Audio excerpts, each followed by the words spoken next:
Okay. Um,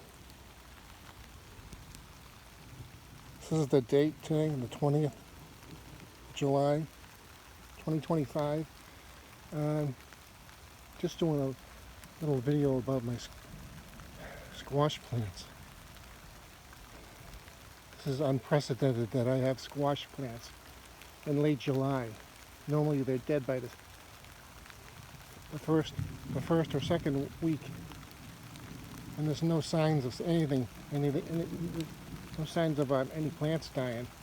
And I wanted to bring this to people's attention, how I did this. I've been gardening for 20 years, and for 20 years my plants keep getting slaughtered. You'll notice when I come down to the ground, I watered these just a while ago, you won't see any bugs. There's no aphids. The plants are all healthy. There's no aphids. There's no borers on them.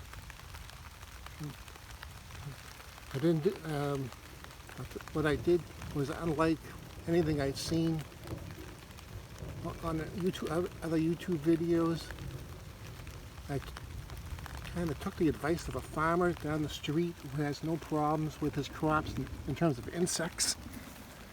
Instead of just digging up this soil with a shovel, I had a rototiller that my father had bought years ago, and the rototiller would just rip the ground apart. And I did the entire bed, the edges here I would push in, and just to make sure even the edges were rototilled deeply. It took me an hour and a half to do this bed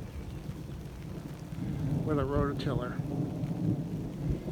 And what I think the rototiller did is it killed every insect larvae, every borer larvae, every piece of aphid larvae in my soil that had been there for 20 years. And it let my plants survive. There's nothing. There's no evidence of any kind of insects in here at all. I am not using any sort of deterrent to insects. So this is only the first time I've done this. So I suppose I'll have to try it again next year. My plants are producing outstanding. And I just wanted people to know that. So you don't have to put aluminum foil around your plants. You don't have to go ripping apart with an X-Acto knives. It's all preparation. And I knew I'd done it right because when I used the rototiller, the weeds and grass were having troubles growing on the soil. Within a few weeks of having rototilled it, I think I tilled it twice over a period of. I tilled it. I waited a few weeks and then I tilled it again. So that's my story. I think this will work for you.